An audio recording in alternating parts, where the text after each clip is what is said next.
We continue now at the top of Daf Kufnun Chesam and Beis in Meseches Bava Basra. This is Bava Basra Daf 158b. On the previous Amud, the Mishnah was dealing with a case where a house falls on a person and on his wife, and it's a question of who died first. And Beis Hillel say that in that case, the Nichseit Son Barzel, that's the property that the wife brings into the marriage, but the husband assumes financial responsibility for the value of that property. So the Nichseit Son Barzel, Beis Hillel say it stays in the possession of the person who has possession. And the Gemara now asks, Bechezkas mi, well, whose possession is that? Are we going to say that it's the heirs of the husband, or is it the heirs of the wife? And the Rashbam explains, Bechezkas mi, hanechosim de ka'amri Beis Hillel, those properties, which again we said in the previous Amud is the Nichseit Son Barzel, that Beis Hillel say, nechosim bechezkasim, that property stays in their chazaka, Bechezkas mi, ka'amri Beis Hillel, so whose chazaka is that property staying in? And the Gemara continues, Rabbi Yochanan says, Bechezkas Yorshei Habal, it stays in the possession of the Yorshei Habal, of the heirs of the husband. Rabbi Lozer Amar Bechezkas Yorshei Ya'ishan. Rabbi Lozer says it stays in the possession of the heirs of the wife. And the Rashbam explains, Bechezkas Yorshei Ya'ishan, the possession of the heirs of the wife, Huta Ka'amri Lo Hinalt Le Mi Beis Avua, because it was brought in from the house of her father, and that's why Rabbi Lozer says, again, it's in the possession of the wife, or of the heirs of the wife. And Bechezkas Yorshei Habal, in the other opinion, Rabbi Yochanan, he says it's Bechezkas Yorshei Habal, and the reason for that is Shem Pichsu Lo, because if it depreciates in value, he's the one that takes that loss. Again, as we said, the husband is the one who takes upon himself the responsibility for the value of the Nichseit Son Barzel, Vim Hosiro Hosiru Lo, and if it goes up in value, then it's to his benefit, V'yachol Hayelamocher, and is able to sell it.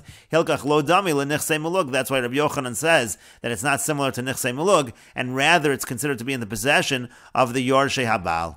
And the Gemara continues, Reb Shimon ben Lakish Mishum Bar Kapara Amar, and Reish Lakish says, in the name of Bar Kapara, Yachloku, that when it comes to the Nichseit Son Barzel, we say Yachloku, we say we divide those properties. V'chein Tani Bar Kapara, and similarly Bar Kapara taught, Hoel v'halolu boin liyarish, v'halolu boin liyarish, since these ones are trying to inherit and those ones are trying to inherit, so the halacha is Yachloku, the halacha is that we split it. And the Gemara continues with the Mishnah, Nafal habayis olav yalimo, let's say the house falls upon him and upon his mother, Elu ve'elu modin she'achloku, so both agree, meaning both Beis Shammai and Beis Hillel agree that in this situation, we say achloku, we split the property that's being argued over. Amar Rabbi Kiva says, Moda ani bazu, I actually admit that in this case, sha'nechasim b'chezkasim, that the property stays in its possession. Amar lo Ben Azai said to him, he said to Rabbi Kiva, Al chalukin anu mitzdarin, we're already distressed about the fact that Beis Shammai and Beis Hillel argue. Ela shabas l'chalik oleinu as hashavin, now in the one case where they agree, now you want to say that they argue over there as well. And we will take a look at Tosas on the previous Amud. Tosas brings the Mishnah, Nafal habayis olav yal imo elu ve'elu modin she'achloku. Again, the case is the house falls upon him and on his mother, so we say yachloku. Shalu l'Rabbeinu Shmuel, so they asked Rabbeinu Shmuel, lama yachloku, why are we saying that we split the property in this case? Havelon l'meimra, what we should say is as follows, she'yorshei ha'em heim vadai b'chelko echad, that the heirs of the mother, they certainly have at least some portion. Let's say this mother has a number of sons, so a number of those sons, that what we call the Yorshei Ha'em, not the son who died, they certainly have some portion. Sheyesh labanim acherim, because she does have other sons. V'haben zehu safek, in this particular son, it's a doubt whether he inherited it at all or not. Did he die before his mother, or did he die after? Kishama meis kodem imo, maybe he died before his mother. V'havale safek uvada, isn't it really a case of a safek and a vade? We don't know whether this son inherits anything, and therefore whether it passes to his heirs or not. V'yein safek motzi midei vade, and generally we don't say that a safek wins over a vadai. And Tosas continue, v'teirutz Rabbeinu Shmuel, so Rabbeinu Shmuel answers, Dehacha mayri she'ein lo la'em bonim acherim, that the case in the Mishnah is that this mother doesn't have any other sons. And so the question is, who are the Yorshei Ha'em then? Who are the heirs of this mother? Ela Yorshei Ha'em, hainu acher, when we say Yorshei Ha'em, we really mean her brother. So the question is, does this son inherit her? Or is this son, did he die first, and therefore really her brothers are inheriting? Shem meisa ben achareh ein lehem klum. Now if the son died after her, then the brothers are not going to get anything. Ulakachem sveikos elu kamo elu, and therefore it's all a doubt. Both are considered to be a doubt. And Tosas go on, ve'inira l'riu Rabbeinu Tam l'riva, the Ri Rabbeinu Tam l'riva, they do not agree with Rashbam's explanation, and Tosas goes on to discuss this case. And continuing now with the Gemara and the Mishnah, the Gemara says, B'chezkas mi, Rabbi Akiva says that I admit that in this situation, the property stays in its chazak, it stays wherever it is. And so the question is, where is the property? Again, does it go to the heirs of the mother, or does it go to the heirs of the son? Rabbi Elo Amar B'chezkas Yorshei Ha'em, Rabbi Elo says it stays in the possession of the heirs of the mother. Rabbi Zera Amar B'chezkas Yorshei Haben, Rabbi Zera says no, it stays in the possession of the heirs of the son. Kisalik Rabbi Zera, when Rabbi Zera went up to Eretz Yisrael, come b'shitase to Rabbi Ela, he actually changed his mind, and he said Rabbi Ela is correct, it's considered to be in the possession of the mother. And come Rabba b'shitase to Rabbi Zera, but Rabba, he actually took the opinion of Rabbi Zera, and he said it's b'chezkas yorshei haben, meaning he took the original opinion of Rabbi Zera.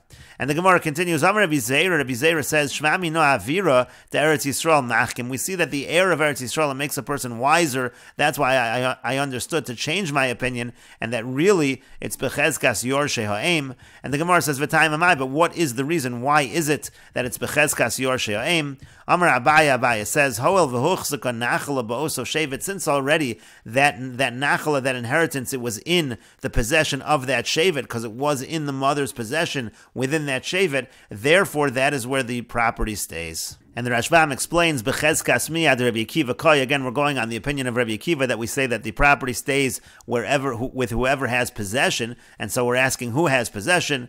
And again, it was a machlokas, B'chezkas yorshei ha'em. The first opinion, it's in the possession of the heirs of the mother, Kedim Mefarsh l'kamei, like the Gemara is about to explain. Hoel v'huchzaka nachla la'oso hashevet. Since already that shevet had possession, Shekol yemei chayei ha'isha, because all of the time that the mother was alive, la'achar shemeis bala, after her husband died, Hayakol Mamona b'chezkasa. Obviously, all of her money at that time is in her possession. V'arehi mishevet avia, and she comes from the tribe of her father. V'afilu ksubasa v'tosefta shegavs mibal, and even the ksuba and the additional part of the ksuba that she collected from her husband, mishabo liyada, once it comes into her hands, harein b'chezkas shevet avia, that's considered in the possession of the tribe of her father. She misyacheses achar shevet avia, because she follows the shevet of her father. And the other opinion was b'chezkas yorshei haben, it's considered to be in the chazaka of the heirs of the son, to mishameis bala, because once her husband dies, haya ben roy leyorsha. The understanding is that her son is fit to inherit her, and also some take into account the idea that generally a son really does outlive a mother. Kodem l'chol kroveh mitzadav, he is first before all of her relatives from the side of the father. And then the Gemara said, Come Rabba b'shitasi de Rabbi Zera. Rabba took Rabbi Zera's opinion. Lo garsinan le. The Rashbam says this should not be in our Gemara. It's not part of the text. Uveperish rach nami lo garas le. It's also not in Rabbi Chananel. Amar Rabbi Zera. Rabbi Zera says, Shma mino avira de Eretz Yisrael machkim. We see that the heir of Eretz Yisrael makes one wise. Shemisha alisi le Eretz Yisrael nasati as libi lotzes mishitasi yarishona. Because when I went up to Eretz Yisrael, I decided to change my original view. V'lamod alamitas devarim, and I understood what is the proper opinion in this matter. My time, and what's the reason? Hadar be Rabbi Zera. What's the reason that Rabbi Zera again retracted his opinion? Because ba'oso hashevet, it should stay with that tribe, meaning shall aim with the tribe of the mother. And the Gemara continues at the two dots. The Mishnah said, Amar lo ben Azai. Ben Azai said to him, he said to Rabbi Akiva, Al hachalukin anu mitzdarin, we're already distressed about the cases where Beis Shammai and Beis Hillel argue, and now you're coming to say they argue in a case where we thought that they agreed. And the Gemara says, Amar Reb Simloi. Reb Simloi says, Ada Amra, this shows, Ben Azai Talmud Chaver Rabbi Akiva Haved. That Ben Azai was not just a Talmud, but he was a Talmud Chaver. He was a student, but also a colleague of Rabbi Akiva. De Ka'amar Le Shabasa, because when he talks to Rabbi Akiva, he says that you have come. He refers to him in the second person and not the third person. A student would refer to their Rebbe in the third person. And so this shows that Ben Azai is a Talmud Chaver. He's a student, but also a colleague of Rabbi Akiva. And the Gemara continues, Shalchu mitam, they sent a message from over there, a message from Eretz Yisrael. Ben shelove b'nichsei aviv, if a son borrows on the property of his father, b'chayei aviv, while his father is alive, umeis, and then his father dies, b'no motzi miad halakucho, so then the son is able to take from the buyers. V'zu hishakasha b'dinei mamanis, and this halacha is a difficult one in dinei mamanis. And the Gemara at first doesn't understand this ruling at all. Love my mapik, so if he's a love, if he's a borrower, what's he taking out? What does it even mean that he's motzi? V'odin further, lakuchos ma'avidite. What are we talking about buyers? There's no buyers over here. We're talking here about a son who borrows. And so the Gemara says, Ella rather, itmar hachi, if it's going to be stated, this is the way that the message should be stated, and we will continue with this discussion in the next video on Daf Kuf Nun Tes Amud Aleph.